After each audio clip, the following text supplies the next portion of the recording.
You have to remember, everything I do is insane. I would say I first started collecting prints early 80s when I was a teenager. My father got me and my brothers really into New York history when we were kids. I call this my B collection. And, you know, it's not fair to these guys, but, you know, I parted with the major pieces I had over a 12, 13-year period. All I know is that what I'm left with were the pieces that the auction houses didn't want. I don't know if it's OCD, but everything has to be, like I'll get into Swedish fish, you know, the candy. And then I'll have to have like a bag every day, you know, and it'll be part of my day, Swedish fish. You know what I mean? Just an example. I got into collecting prints about New York, and it became this insane, expensive hobby too. This is a 1911 because I parted with my beautiful 1851 Bachman piece that I sold for, well, drug money, basically. There's a lot of my dad in here. You're gonna see my father, and there goes Artie again. I actually snorted Artie's ashes. I did a line of my best friend. Isn't that disgusting? It was the worst thing I ever did.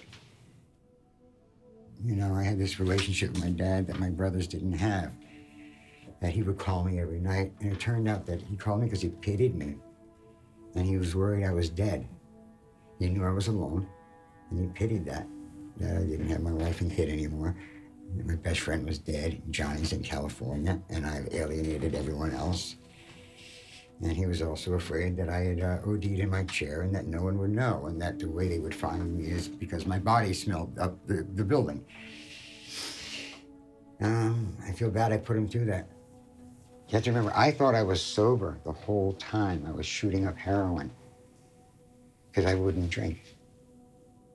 These are all Hawaiians, and most of these are, well, there's a few 40s in here too, but these are mostly 50s, 60s, and 70s. You like, look at this big, fat-ass, beautiful collar, that's 70s. These are just perfect examples, like a shirt like this, you know? I mean, they just don't have these kind of things anymore. God, look at that one, Jesus Christ. I love these things, you know, I love collecting them. You know, I just love these things. And my problem is, when I buy one, I have to keep going because everything has to be done like a crazy person. I notice that with my prints, for instance. I always notice what I don't have, what's gone. What I like about the clothes is, look, when you get to my age and there's nothing unique about you anymore, you know? Like, what's fucking unique about me? You know, besides these insane, you know, collections. Growing up, I had two best friends that had been with me my entire life. And there was always Johnny and Artie. And Artie died of basically alcoholism. We were very close since we were 7 years old. If we didn't speak 4 or 5 times a day, if we didn't see each other every day. This is my wedding day. See, these are my brothers here, and that's Johnny and Artie. I mean, you got Johnny here. This was his wedding day. I think, yeah, this was his wedding day. It was his first wedding. Our daughter was a month old, so yeah, this is winter of '99. I met Johnny, I guess the day he was born. You know, he was born next door. Johnny and I were, I guess, like brothers for a very long time, for many, many, many years. I always considered Johnny as a sibling. I never really thought of him as my best friend. You know, he was Johnny. So we saw each other every day, you know, so literally every day we saw one another for many, many, many, many years until he started acting. And that was hard for me when he would disappear for 8 weeks to go on a shoot. You know, it was like, fuck. Because I would miss him. And what he would do, he was really good. He would, you know, fly us out so we could, you know, hang. Artie and I were planning to go to Italy anyway. And Johnny said, well, what if I donate some money to your cause so you come up to London and hang out with me? And we're like, we were already going to do that, but okay, we'll take the money. It's a weird story to, you know, because I was on the brink of losing everything when I was 31. I was going to lose my wife. I was going to lose my career. I was going to lose everything. I had been lying about my drinking for over a year, and I was drinking, a quart of vodka every day. I started doing opiates after I got my new hip, and I was prescribed Vicodin and OxyContin, and I was sober. I had been sober for about a decade, and I had everything I ever wanted in the world. I thought I had achieved it. Yeah, heroin is an interesting way of life because opiates are OxyContin. The minute I did OxyContin, I knew I was in trouble, but I loved it. In '95, when I was 31, and I woke up in St. Luke's again with an alcoholic overdose and having my stomach pumped. Johnny babysat me that night. I got out of the hospital. My wife had to do something, so she asked Johnny to stay with me. It was all this bizarre obsession to just drink myself to death. And I started going to meetings again. And on my first time I ever got a 4-day sober, it dawned on me that I never have to feel that way again if I don't want to. So much of me is very different because a lot more shit falls off my back than ever before. But overall, I'm back. I'm reminded I'm back when I can talk to Johnny again. Thanks for letting me smoke. No, thanks for telling your story. No, sure. I mean, I know I'm leaving important shit out.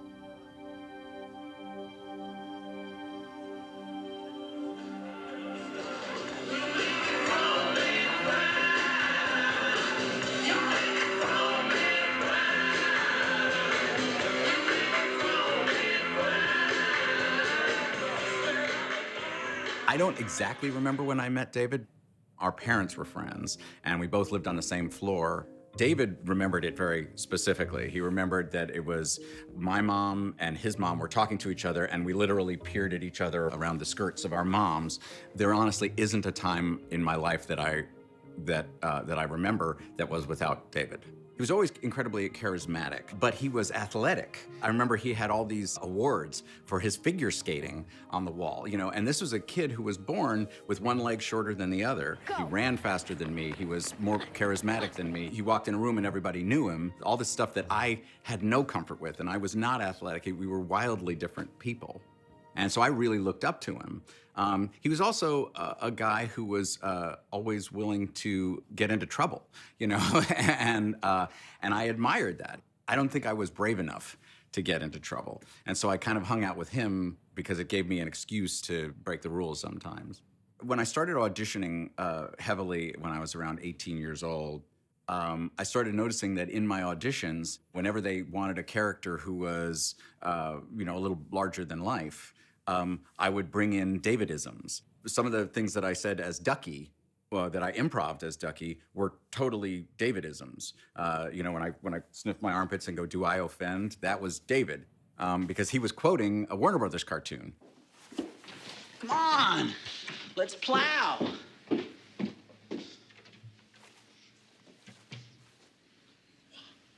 Do I offend? But I found I was doing that because he was such a big character. He kind of lived out loud and was very, very comfortable with the parts that most people might want to hide. The parts of him that were selfish and the parts of him that were greedy. He was kind of fine with putting those out there. After I finished Pretty in Pink, I came back to New York, and the first time I saw him, I remember being a little nervous and saying to him, I hope you don't mind, but I kind of did some of what you do in the movie. Yeah, watch the groove. You got to know what to do, baby. Take this advice. You gotta love, sweet, don't be my baby. I guess in his mind, I was an inspiration, but I think he took many different inspirations, but I certainly was one. But Johnny had felt, at least at that moment, that I would be angry with him when I saw the movie. I think he liked the idea of what he had to say living on the screen. He did make a movie that I'm a big character in. He made an independent film, and there is one of the lead characters is a guy who works in a pizza shop who has a limp, walks with a cane, and is an alcoholic, And I remember once I said to Johnny, God, my life is like a bad movie. You should make one about that. He goes, I already did. Did he have a say in who got to play him? No, he did not. He had, out of nowhere, just called me up and said, I want to go to Coney Island. And I was like, dude, it's January, it's freezing. Why would you want to go to the Coney Island amusement park? I'm pretty sure it's closed. And he said, no, this is New York. You know, everything open in New York. Come on. What do you mean, come on? I mean, move your ass. Where? Why? Going to Coney Island. Stan, I am working, okay? I got a job here. It's winter. Why? We're on a mission from God. So we went there. I left a note for my girlfriend at the time. I said, went to Coney Island on a mission from God, be back by 5. And we went, and it was closed, you know. And we went, we went walking around the pier and the beach, and it was this really haunting day because I realized that David was trying to recapture something from his childhood that was just gone, you know. And that really affected me. In Went to Coney Island, there's a moment that was straight a story from him. You know, he would come home some nights so drunk that he would hang his coat in the bathroom and pee in the coat closet. We laughed because it's funny, but that's pretty fucked up, you know? He shared his flaws so freely. It was just like, okay, I have to put that in a movie at some point. I'll tell you who I do want to marry. Someone who doesn't mind when you piss on her shoes? The Buck's beer babe. I remained very close with David all the way almost through 2000 to when I moved out to Los Angeles and when my son was born. Like, he came out to visit the set of 2.5 Men and he fell asleep in my trailer and, and I knew something was up. He had clearly started a different level of drug use. It's stupid. I know it's stupid, but maybe she'll take me back. And maybe if she takes me back, I can straighten out my life. A little bit. At least a little bit. I did feel helpless a lot of the time, and you do kind of give it up to God and say, I can't, you know, I've talked to him, I've tried to stop him, he knows that this is gonna hurt him and it is currently hurting him, but I can't stop him. And I was scared to see him also because I felt bad that I had, as a friend, said, you know, I'm sorry, I can't be in your life anymore. Johnny had to, in 2013, he had to cut me off as a friend. He just couldn't take it anymore. I was just a rambling drug addict, and he couldn't do anything to help. David and Artie and I were definitely a trio. When David got married, I was in his party. When Artie got married, I was in his party. When I got married, David was in my party. We were incredibly tight. We were absolutely the best of friends. What brought David and I back together was my mother had run into him a couple of times in the neighborhood and said, he sounds better. I was so happy when Johnny contacted me again because I kept running into his mom because his mom still lived in the apartment below my mom. And we had a lunch and the light in his eyes was back. It was just different. I'm certainly proud of David now and really amazed at that you can let your life get into this awful situation, but you can fight your way back, you know, and he did it. You know, he really, I mean, that this guy who was ravaged by oxy and heroin and had lost his teeth, that he was able to rebuild his relationship with his daughter and rebuild his relationship with his ex-wife and his family and get a job. And he got a good job. I didn't feel like I helped him. I felt like he did it. And Johnny, after we had lunch, he said, bro, you got to get that mouth fixed. And I'm like, no shit. You know? And then he had said again in a phone call, bro, you getting that mouth fixed? I'm like, well, I need to save up. And then next time he brought it, he goes, why don't you just have them send me the bill and just get it done? And I thought, well, the thing that could really help restore his confidence at this point would be to help him restore his teeth. So he had texted me about that it was already incredibly painful, and of course I was worried that, you know, if he's in a lot of pain again, is he going to have to resort to things? But he didn't. He maintained his sobriety, you know, and was really, really remarkable in that way. I'm very happy where I am today. Look, I have my own home, right? My biggest problem is I don't have another closet. I'm doing pretty fucking good. I got the food I like in my fridge. I don't owe anybody anything. No one's mad at me. I've given no reason to be filled with shame or lies. There's so much fear that's gone. I was always afraid. That's gone. I would love to impress upon him how much just who he was affected my life and affected just how I look at the world. He made you feel special just by being around him. I hope he understood how much he affected people and how much people loved that about him. I am looking at my life very differently now that two of my closest friends growing up are gone. I'm really sad that David's memories of these things are gone. I'm kind of unmoored, you know, it's like, it's just my version of what happened is all that's left. I'm sad about that. The way I'm back is because I have the people back in my life.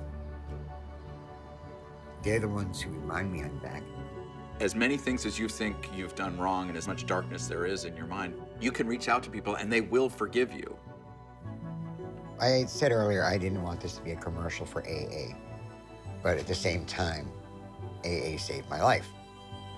There isn't anyone who's beyond getting help. If someone says, oh, I can't quit drugs because I'm too addicted, it means you don't want to do the work it takes to get clean. You want to get clean, you will get clean. But you have to want it. There's a few people out there that I would like them to know that I'm David again.